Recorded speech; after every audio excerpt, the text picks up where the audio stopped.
Amigos televidentes de Detalles del Momento, le damos el espacio que corresponde a esa bendición planetaria, de esas cosas que son importantes y que responden a todos aquellos que dicen, ¿y cómo me probás que Dios existe? ¿Hay algún ser humano en este mundo, en este planeta, que sea capaz de producir agua? Después de eso, los humanos podemos producir agua.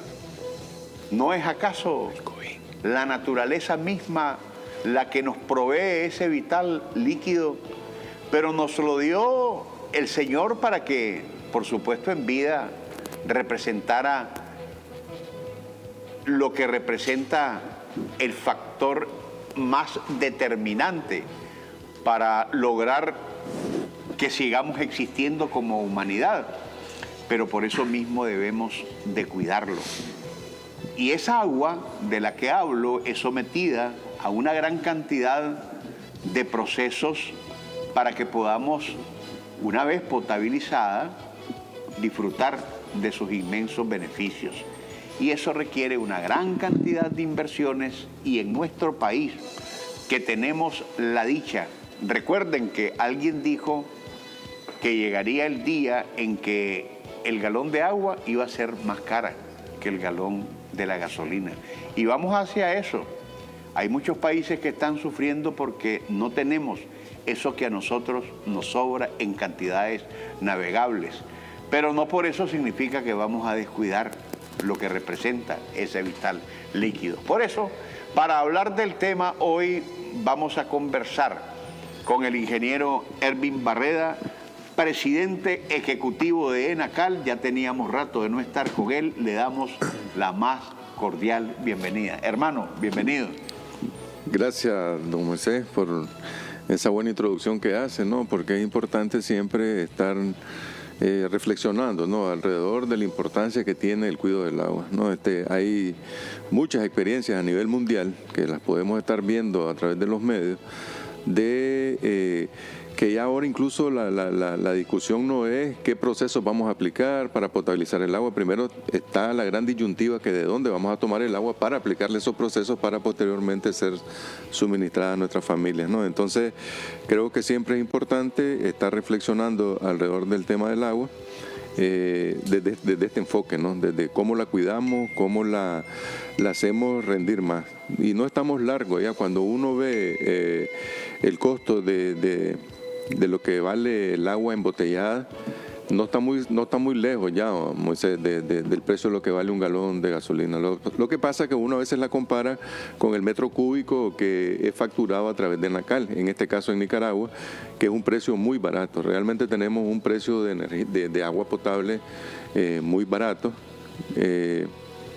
pero cuando uno saca la relación ya en base al agua que uno compra embotellada, que vale prácticamente 30 córdobas, un litro, ¿verdad? Entonces no estamos ya largos de que se vaya equiparando el precio ya al de la gasolina o al del diésel, podríamos mencionar. Y nosotros tenemos la dicha de tenerla, pero por tenerla no significa que estamos ya plenamente satisfechos. Hay que llevarla donde no la tienen. Es que ese es el dilema, ¿no? Y no podemos confiarnos en que por tener tanta agua nosotros podemos abusar o no hacer un buen uso de ella, ¿no? Porque realmente el agua es primordial, es crucial para poder vivir. Pero cuando uno analiza ya el abastecimiento en algunos municipios, uno comienza a ver a las distancias que está yendo a traer el agua. Yo le pongo el ejemplo siempre de Bilwi o de Bluefield, que incluso uno pensará que son ciudades y no es que pensamos, que realmente así es, que son de abundante cantidad de agua, de cantidad enorme de milímetros en precipitaciones anuales, pero ya prácticamente estamos yendo a 40 kilómetros de distancia de la ciudad para poder traer agua y poder llevarla a la planta para potabilizarla. O en el caso de Acoyapa, que ya prácticamente las fuentes que habían cerca de la ciudad prácticamente se han agotado, y estamos trayendo agua de Santo Tomás para abastecer a Codeapa. Es decir, cada vez las soluciones o lo que se van alejando, o lo que representa llevar la Bluefield. Exactamente, son casi las mismas distancias entre Bluefield y Bilwi. Estamos hablando de 40 kilómetros en promedio que se represa un río, y desde ahí, imagínense, uno pensaría que para darle agua a Bluefield, uno pensaría que va a ir ahí nomás a la orilla de la ciudad a buscar un río, pero no, hay varios factores que se mezclan incluso con este tipo de fuentes que están cerca de los mares, que tienen que ver con la intrusión salina del mar, que está relacionado con el cambio climático, que está relacionado con la cantidad de agua que conducen los ríos. Entonces en ese momento la mezcla entre el mar y gana la mezcla, ¿no?, entre el mar y el agua dulce. Entonces comienza a introducirse tierra adentro, el agua salada, podríamos decir, lo que te hace inviable la toma del agua, un poco parecido a lo que tienen ahorita nuestros hermanos en Uruguay. No sé si ha visto usted las noticias, que realmente por la falta de lluvia, el embalse que tienen para abastecer a Asunción, que son prácticamente más de la mitad de la población de todo el país, están en una serie de crisis, ¿no?, de abastecimiento de agua, porque están utilizando un agua que tiene un contenido muy alto de sal. Entonces creo que por eso es importante esa introducción que usted hace. Debemos de cuidar el agua. El invierno todavía no arranca, no entra, ¿verdad? Pero estamos esperándolo con mucha ansia, ¿no? Porque eso representa que el agua que cae en este año, recordemos lo que es el ciclo hidrológico, ¿no?, que el agua cae y hay una parte que se infiltra, otra que se evapora, y es la que precisamente nos permite tener una buena posición de cara al próximo verano. Bueno, y en el entretanto hay una gran cantidad de proyectos en ejecución. Así es. Entonces nosotros trabajamos desde varios aspectos, ¿no? Uno es en la operación de los sistemas. ENACAL opera sistemas de agua potable que aseguran el agua potable a más de 700.000 familias a nivel nacional.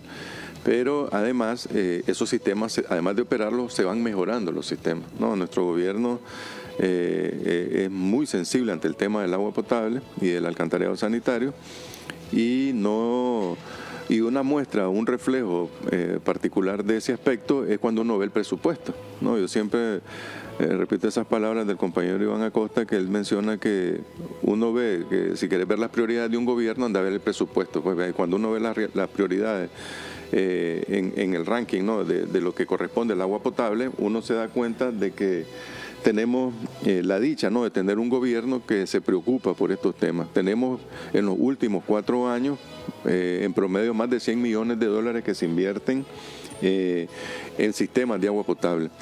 Ya en la búsqueda, no tanto de la cobertura como esa que estamos viendo ahí en imagen del proyecto de León, sino en la búsqueda ya de mejorar los horarios de abastecimiento, ¿verdad? En León, hoy por hoy, no significa que las familias generalizadamente no tengan una conexión de agua potable o no tengan en algún momento agua potable. Sí tienen agua potable. Lo que tenemos y estamos trabajando y tratando de cambiar una realidad que existe es que existen muchos horarios deficitarios ya en la familia, que por el tiempo, ¿no?, el pasar del tiempo, las ciudades vienen aumentando, vienen creciendo, y las fuentes de agua en algún momento, la infraestructura no viene a ese ritmo muchas veces. Entonces, en este caso, como veíamos, teníamos un presupuesto este año de casi los $120 millones, ¿verdad, don Moisés? Es una cantidad que decimos récord. Es impensable en otros tiempos ver presupuestos para el agua potable y el alcantarillado sanitario en esas magnitudes. No, esto no nos va a permitir a nosotros estar trabajando, o nos permite estar trabajando actualmente en no menos de 35 proyectos de manera simultánea. Es decir, estamos trabajando en 35 ciudades, mejorando o prácticamente reconfigurando completamente lo que es el sistema de agua potable, y en muchos casos el alcantarillado sanitario, pero en la mayoría en este aspecto del saneamiento son sistemas nuevos los que se están haciendo. Es decir, familias que nunca habían tenido la oportunidad de tener un acceso a una red pública de alcantarillado sanitario, hoy lo están teniendo. Entonces, ver una paja. Claro, y fíjese que es importante, porque nosotros en el 2006, cuando el gobierno del Frente Sandinista asume nuevamente el gobierno, en Nicaragua teníamos el 30% de cobertura apenas en saneamiento. ¿verdad? Eso significa que de cada 10 nicaragüenses solo 3 tenían posibilidad, ¿no?, de poder tener un servicio sanitario, un inodoro, como llamamos, ¿no?, popularmente en nuestras casas, y el resto de la gente era a través de letrinas, pues, que se hacían o con sumideros, lo que sabemos lo que significa no tener ese tipo de sistemas de saneamiento en tu casa. Hoy por hoy nosotros estamos ya prácticamente alcanzando el 55% de cobertura en saneamiento. Es un tema que cuesta mucho, Moisés. Yo lo insisto en esto, que trae en algún momento algunas dificultades para nuestra familia. ¿Por qué? Porque tenemos que romper las calles. Yo le explicaba a unos compañeros que cuando uno ve un manhole en la calle, uno ve una tapa, pero para hacer ese manhole prácticamente en la boca calle, que le llamamos, que normalmente están ubicados, prácticamente ahí se hace una excavación como de un diámetro por lo menos de unos 4 metros. Es decir, ahí es muy difícil pasar. Alcanzan varias personas. Alcanzan varias personas. Por lo tanto, en ese momento... Y se movilizan varias personas. Por lo tanto, nosotros siempre estamos trabajando con las empresas de que el tiempo que nosotros tenemos abiertas las excavaciones sea el menor tiempo posible, pero que también le hacemos llamado a la familia que deben de tener un poco de paciencia, podemos decir nosotros, porque como son decimos, son los costos del desarrollo, ¿no? Entonces no hay manera todavía, por lo menos nosotros aquí en Nicaragua no tenemos esta tecnología de poder hacer alcantarillado sanitario sin enterrar tuberías, pues no podemos ir por poste como la electricidad tiene que ir por enterrada y desafortunadamente hay que instalarlo. Digo yo desafortunadamente por ese impasse que lleva en la vida cotidiana de las familias, pero realmente deberíamos sentirnos muy contentos, muy orgullosos, muy felices, digo yo, porque la realidad que cambia en una ciudad de un alcantarillado sanitario es de aquí a la luna realmente. Llegar a una ciudad y no voy a mencionar nombre incluso, pero conocemos algunas ciudades en el país donde estamos trabajando actualmente, que uno cuando llega a la ciudad lo primero que encuentra son ríos en las calles en pleno verano corriendo, de aguas grises corriendo por sus calles. Eso da una impresión no muy agradable a la gente que visita la ciudad y sobre todo a la gente que vive en esta ciudad. Y eso, cuando existe, es violación a los derechos humanos. Claro, es que cuando hablamos de derechos humanos, es a propósito de lo que usted hablaba en su editorial, cuando hablamos de derechos humanos aquí, para algunos descerebrados, el derecho humano se supone que se centra en el día de la elección. Nunca hablan de un derecho humano de que este gobierno lo trabaja todos los días por el agua potable, el alcantarillado, la salud, la educación, la merienda que usted mencionaba, es decir, la electrificación, la comunicación. Eso realmente son los derechos humanos que tiene uno como persona, como habitante de cualquier país, a tenerlo. Yo me fijo ahorita en las discusiones que están en Chile, por ejemplo, alrededor de las nuevas constituciones. Un tema fundamental es que realmente el gobierno se haga cargo de asegurar el agua potable a la gente, el saneamiento a la gente, no que esté en manos de empresas privadas, que obviamente era el curso que traía nuestra historia hasta el 2006, porque Nacal estaba en un proceso de privatización, ya se había privatizado el servicio de energía, la educación prácticamente estaba privatizada, la salud, etcétera. Entonces, y gracias a Dios que desandamos eso. Tengo que claro hacer una pausa comercial, regreso con más, con el ingeniero Erwin Barreda, presidente ejecutivo de Nacal.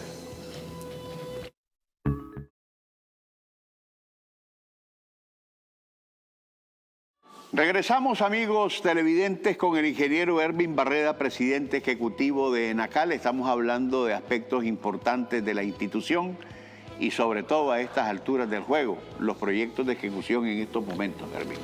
Bueno, a propósito continuando con el tema le decía que en Enacal tenemos un presupuesto de unos 4.217 millones de córdobas para este año. Nosotros consideramos que al corte al primer cuatrimestre, nosotros teníamos ejecutado unos 1.653 millones ya. Eso representa casi el 40% de nuestro presupuesto y estamos, según las proyecciones de ejecución que llevamos, estamos pensando que antes de cerrar el primer semestre del año, nosotros vamos a estar superando o ya casi muy cercanos al 60% de la ejecución, lo que nos dice que vamos a tener, Dios mediante, una ejecución muy buena, ¿no?, en cuanto a cumplimiento de metas. Eso se traduce, como mencionábamos, en 20 proyectos de saneamiento, ¿verdad?, como usted muy bien lo preguntaba ahorita, eso significa que vamos a estar nosotros, estamos simultáneamente trabajando en 20 ciudades del país, que una vez que esos proyectos, y esta es la parte importante, creo, más que el dinero, es que todos esos proyectos, esas 20 ciudades, una vez que estén finalizados los proyectos, estamos hablando de no menos de 167,000 familias, que una vez que estos proyectos estén finalizados, van a tener ese derecho, como le decía el señor Dante Mossi, a un saneamiento digno, decía él, el tener el derecho o la posibilidad de tener un acceso uno a conectar tu baño, tu inodoro, todas tus aguas servidas a un alcantarillado sanitario, y lo que es más importante como una estrategia de país, el tema del tratamiento de esas aguas residuales. Como yo mencioné en algunos casos, hay algunos países que han quedado muy relegados en el tema del tratamiento de las aguas residuales, que realmente se convierte en un problema posterior. Esos son los sistemas ese es un sistema de alcantarillado sanitario, esa es la planta de tratamiento de las aguas residuales de la ciudad de Darío y de las Calabazas también. Es decir, estamos resolviendo tanto el tema en Ciudad de Darío y en las Calabazas, que es una ciudad ya, es una comunidad que es bastante grande y que está a la orilla de la carretera panamericana, y ahí pueden ver imágenes ustedes de los avances. Son proyectos enormes, don Moisés, son proyectos que llevan mucha logística de maquinaria, de compañeros. Ustedes podían ver en esa imagen ahí en Darío, ese es en Darío. Nosotros, estos proyectos también, es un dato importante a destacar, es que generan bastante empleo también. Es decir, entonces el gobierno, además de que está invirtiendo para restituir derechos, de una manera paralela, también el mismo proyecto en sí también restituye otro derecho, que es el derecho al trabajo. Y en los proyectos que nosotros estamos ejecutando actualmente, estamos generando unas 36,000 plazas de trabajo temporales, obviamente, en lo que dure el proyecto, pero estamos hablando que esos proyectos en promedio andan entre 18 y 24 meses, es decir, son opciones realmente para la población de cada una de esas comunidades o cada una de esas ciudades donde trabajamos, porque efectivamente la mayoría del personal, prácticamente el 100% del personal que se contrata, son personas que viven en esas ciudades y que se contratan para que trabajen en los proyectos de sus ciudades. Entonces, es un proyecto, como se dice, de ganar por todos lados, ¿no? Generamos empleo, se restituye un derecho a la familia. Se eleva el estándar de vida. Se eleva el estándar de vida y creo que el tema de la salud, en cuanto que está relacionado al tema de los alcantarillados sanitarios, entonces tiene una contribución enorme sobre el gasto de salud de forma general del país, porque no hay agua corriendo por las calles, vos tenés una manera más salubre, ¿no?, de ir de manejar las aguas en tu casa. Entonces son proyectos de mucho impacto, y que, a propósito de lo que usted mencionaba al inicio, que en los tiempos anteriores estos proyectos no eran muy atractivos para politiqueros que se encargan nada más de andarse tomando fotos en rotondas o tomarse fotos en obras de maquillaje, porque estas obras de alcantarillado sanitario, como le mencionaba, no se ven después. Son 40 millones, 30 millones de dólares invertidos en una ciudad, que lo que va a ver al final es una tapa de un manhole nada más, y no sabes, pero el impacto, el resultado que tiene para un país, diría yo, que está pasando de 30% de cobertura en alcantarillado sanitario y tratamiento de aguas residuales a la meta que tenemos al 27, que vamos a estar entre el 75 y el 80%, hablando en el sector urbano.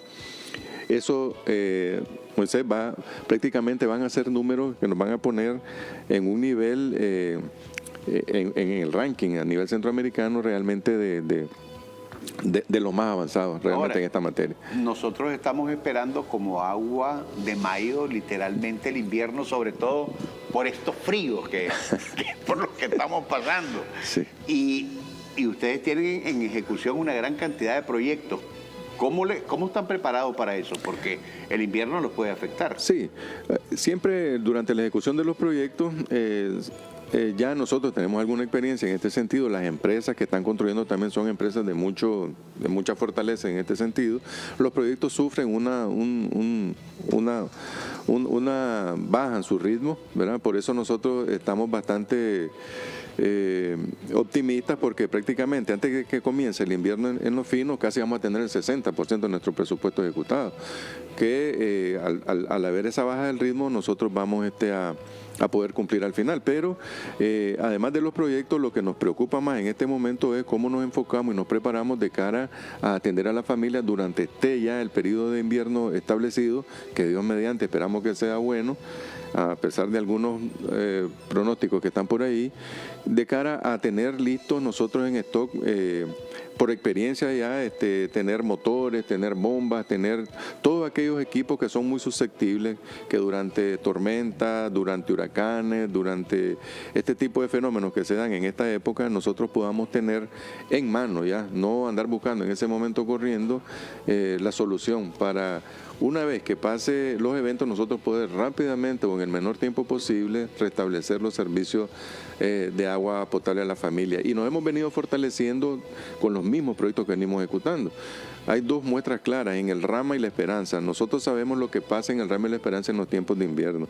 Nosotros estamos ya en el proceso de prueba del proyecto nuevo de agua potable de el Rama y La Esperanza, que tienen un componente fundamental para el tema de la mitigación del desastre, que es que nosotros tenemos ahí construidos 2 tanques de casi 2.700.000 galones de agua. Es decir, que ante un evento nosotros, no, como ya vamos a poder preverlo, vamos a poder llenar los tanques con tiempo, aislarlos y esperar que una vez que pase el evento nosotros vamos a poder contar con una reserva muy importante de agua que no nos va a meter en algunos aprietos que hemos tenido en eventos anteriores antes de que existiera ahora, este proyecto. El invierno para Enacal representa una de cal y otra de arena, sí, porque los puede atrasar en los proyectos, pero les regenera las fuentes hídricas. Así es, pero además yo pensé que también lo iba a enfocar de este punto, es que también en el momento del invierno se incrementan las incidencias a través de los alcantarillados sanitarios precisamente.